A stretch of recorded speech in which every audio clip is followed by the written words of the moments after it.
sir, Ministry of Environment is a very important ministry, we all know.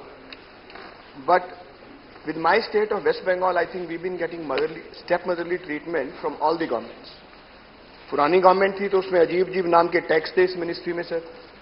अब ये वाली अब वाली सरकार हमारी जितनी भी कुछ सेंट्रल एडेड प्रोजेक्ट्स हैं उसमें रोज कोई ना कोई तब्दीली करके कोई जिसमें स्टेट कंट्रीब्यूशन को बढ़ा दिया जाता है उसमें डिले हो रही है. But nevertheless, coming back to my ministry of environment particular question, sir मेरा सवाल था कि कितने प्रोजेक्ट हैं जो मिनिस्ट्री ऑफ एनवायरनमेंट में हेल्ड अप हैं from state of West Bengal.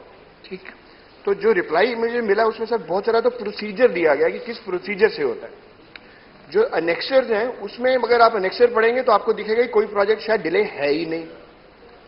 माननीय मंत्री जी ये अच्छी तरह जानते हैं कि बहुत से प्रोजेक्ट में ऐसे प्रोजेक्ट आपको याद करा सकता हूं जो ममता दीदी जब रेलवे मिनिस्टर थी उनके इनॉग्रेट किए प्रोजेक्ट अभी तक हेल्ड अप है, अभी तक हेल्ड अप है. तो माननीय मंत्री जी, मैं अगर आप चाहें तो मैं स्पेसिफिक बोलूंगा तो 2 सप्लीमेंट्री में चेयरमैन सर अलाउ करेंगे. एक ही मेरा सवाल, उसमें एक डिटेल, तो मेरे पास पूरी डिटेल है. मैं जानना यह चाहता हूं कि हमारी स्टेट वेस्ट बंगाल के साथ ये स्टेपमदरली ट्रीटमेंट कब तक चलती रहेगी. आपके पास जो हमारे प्रोजेक्ट हेल्ड अप हैं वो कब तक करेंगे आप पूरे. Thank you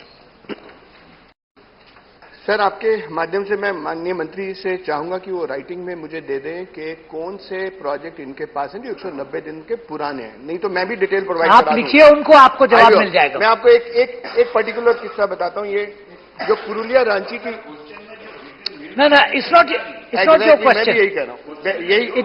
It's not your question. No, it's not your question. He is capable of taking care of himself. भाई क्यों तपन जी, प्लीज मैं भी यही कह रहा हूं. let him do the questioning. अब ये एक पुरुलिया रांची 400 किलोवाट की ट्रांसमिशन लाइन है सर. ये मेरे क्वेश्चन के बाद लास्ट फ्राइडे लिस्टेड हुई सर. उसमें पिछले फ्राइडे 2 दिन पहले मेरा ये मानना है शायद मेरे क्वेश्चन के बाद ही हुई सर. उसके बारे में बता दीजिए कि उसका स्टेटस क्या है. वो रिसीव कब हुई थी सर? इसमें रिसीव डेट नहीं दी आपने मुझे कि कब वो रिसीव हुई. हाँ, इस फ्राइडे को आपने वो टेकअप की, उसकी फेट क्या होगी ये बता दीजिए.